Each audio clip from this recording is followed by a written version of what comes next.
nilusob kaninang umaga yung kubo o bahay ni Brad Dave mga tol, at nakuha po nila yung dalawang bata mga tol at si Carlos, yung anak ko po mga tol na si Jayon at si Davin. Si Carlos ay nakuha ng mga bandido.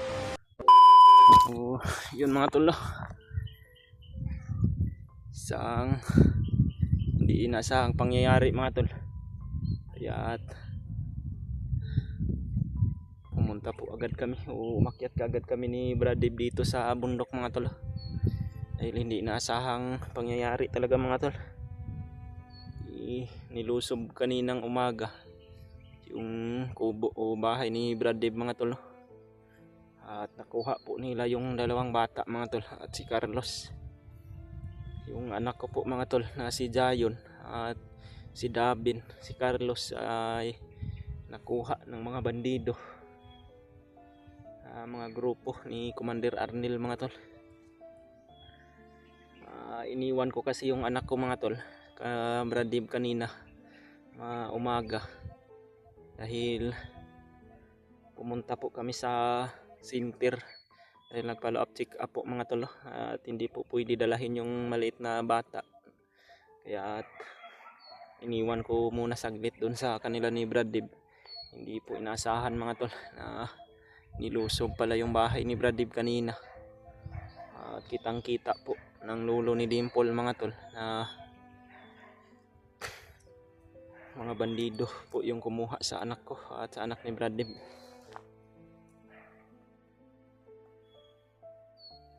At inawagan ako ni Brad Dave mga tol, dahil si Brad Dave mga tol at si Dimple magkasama din kami kanina na pumunta din sila sa bayan dahil nagbili ng bigas at ulam. At pagbalik nila wala na yung anak ko at yung anak niya at si Carlos kinuha ng mga grupo ng bandido, at yung isang commander nila na si Arnel, dahil kitang kita po kasi ng lulo ni Dimple mga tol, at namukhaan niya po yung commander nila, at pinakita po namin ni Brad Dave yung picture mga tol ni Commander Arnel, dahil nasa video naman na nakakuan sa cellphone namin mga tol, at sinabi niya po talaga na magkaisa ang mukha ni Arnel at yung kumuha sa mga anak namin. At dali-dali po akong nagdesisyon mga tol na sundan namin kaagad para ma-rescue din namin mga tol, dahil sobrang dami pa naman ang problema ngayon. Nahuli pa nila yung anak ko, anak ni Brad Dave, at yung alaga namin na si Carlos. At paki-share na lang to sa mga kasama namin mga tol, lalong lalo na kila Kuya Bads, na lahat ng team Pugi mga tol, na sa baka makita rin nila doon sa bundok. Baka nakakalayo na po sila ngayon mga tol, baka makita nila yung anak namin ni Brad Dave at yung alaga namin na si Carlos mga tol. Hindi po talaga to inaasahan na pangyayari mga tol, at malaking problema na naman tong sa kuhanin namin ngayon ni Brad Dave. Sana po matulungan din po kami ng mga kasamahan namin mga tol, dahil kinakailangan din po namin ng tulong, lalong lalo na mga bata po yung bihag, at alam po namin kung ano yung pakay nila. Ipapakain na naman nila siguro yun sa ahas ni Commander Bagnot. At sana po mga tol tulungan nyo din po kami mga tol na ipagdasal po na sana walang mangyaring masama sa anak ko at sa anak ni Brad Dave at sa alaga namin na si Carlos. Bago pa naman ako na kuwan sa problema mga tol, dahil bago lang nanganak yung asawa ko. Hindi po sana ako aakyat dahil kailangan din po ng tulong ng asawa ko. Napilitan po ako sa pag-akyat mga tol, dahil pagka mapapano din po yung asawa ko, dahil iniisip niya rin po palagi kung napaano na yung anak namin ngayon.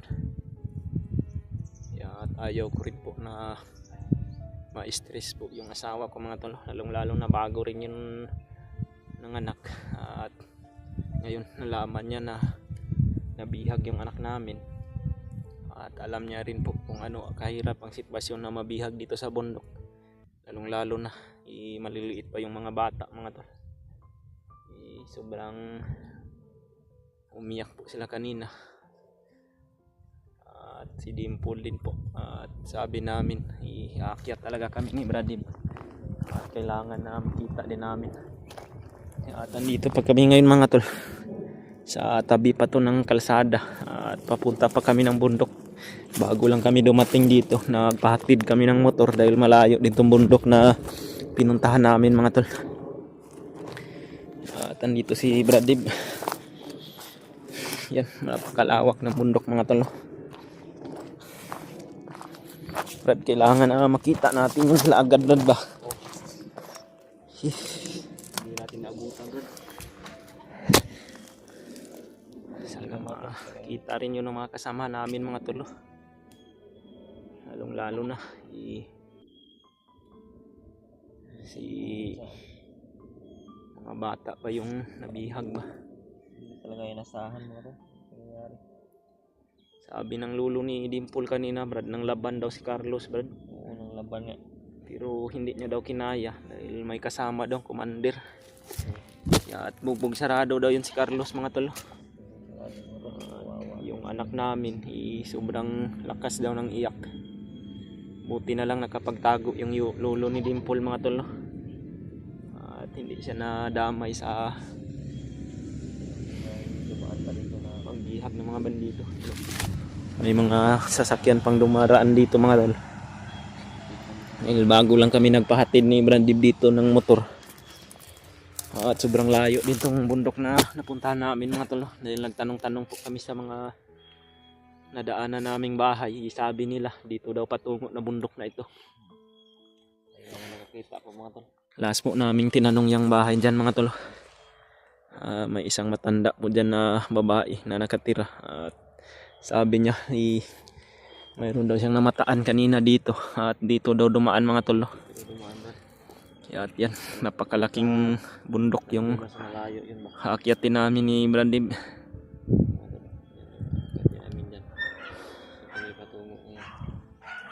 Layo pa yan mga tol.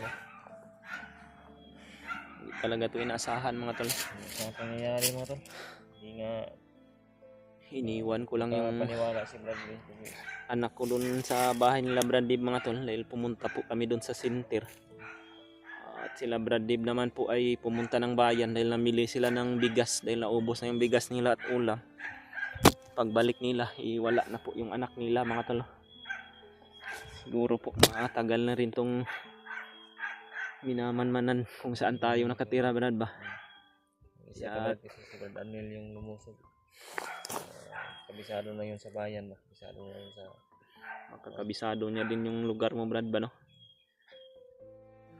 At sana po mga tol, i-share niyo po tong video sa mga kasama namin mga tol. Nagbabaka sakali kami na makita rin nila doon sa bundok. Makita rin naman Ayaw ko rin po na ma-stress yung asawa ko mga tol. Dahil bago pang panganak ba baka mabughat. anak pa lang yung anak. Asawa mo. Sobrang lakas ng iyak niya kanina. Naalaman niya na nabihag yung anak namin. At binabuti ko na rin po mga tol. Inilipat ko siya ng bagong boarding house mga tol. Para hindi po kami masundan. O di rin sila makuha mga tol. At yung asawa naman ni Bradib, Lolo lang niya to. nandun pa rin sa bahay ng lulo niya.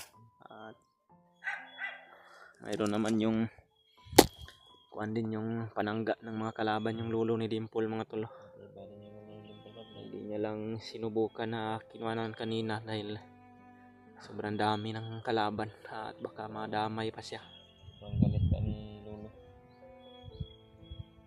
Hindi pa daw nakuha yung hindi pa lang hawak daw yung mga bata, hindi pa lang hawak ng mga kalaban. Namili ako ng maraming kuandan. Lalaban din daw sana siya. Namili ako ng maraming konsumo natin. Bahay na walang uwian to Brad. Hindi tayo uwi Brad. kita nyo dito. Pati may baso dito sa bag.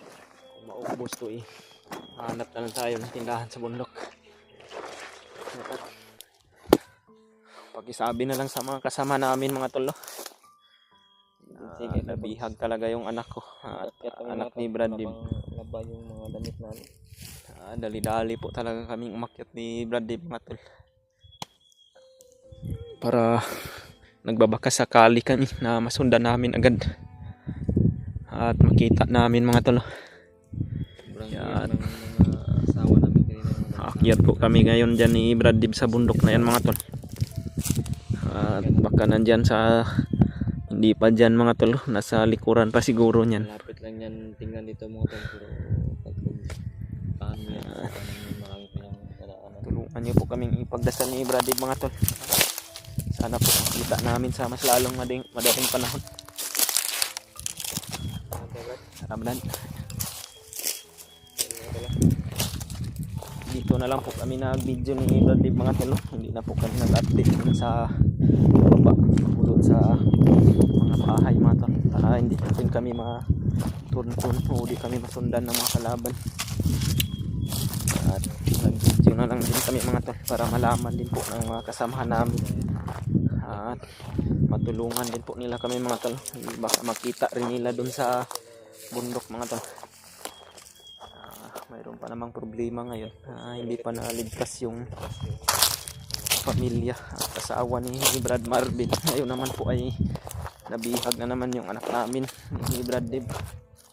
At kasama si Carlos. Target talaga kami ng mga bandido mga tol.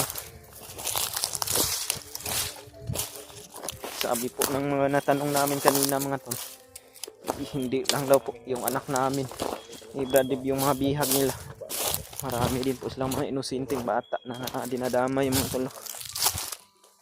At kaya talaga kami ni Brad Dib at hindi po kami uuwi ng bayan mga tol pag hindi namin makikita yung mga anak namin. At si Brad Carlos, kailangan na mailigtas namin yun bago kami uuwi.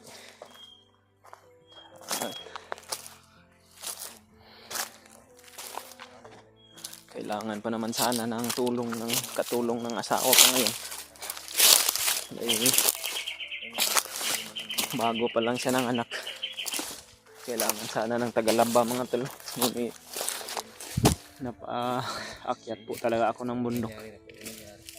Dahil hindi po talaga ito inaasahan. Napakalaking trahedya po talaga ito mga tol.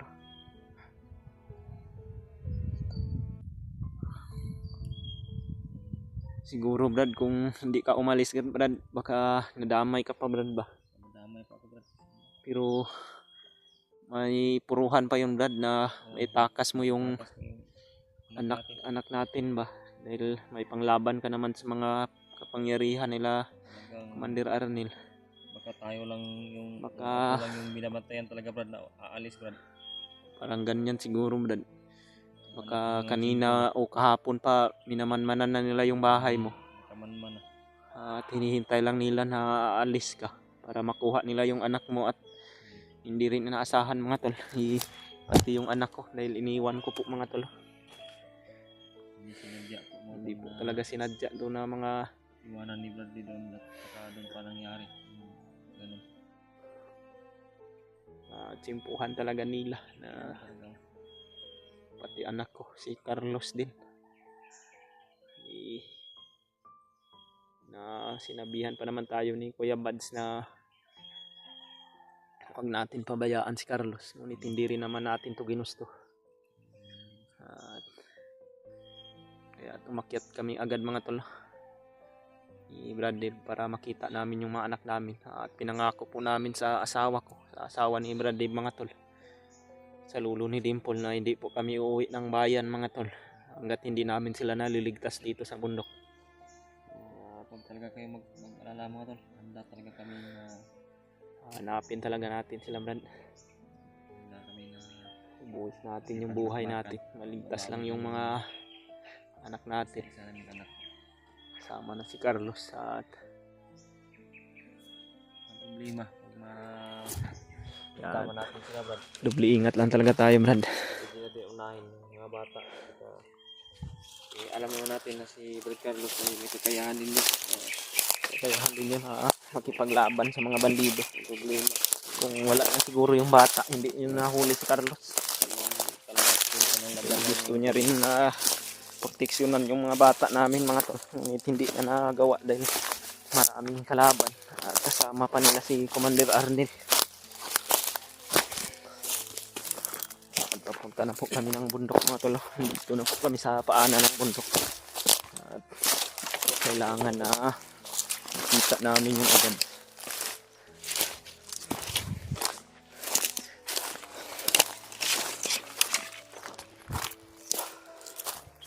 I-share na lang ng video na to, mga tol, sa mga kasama namin, mga tol, para makita rin nila to. Baka makita nila yung mga anak namin dun sa bundok, si Carlos.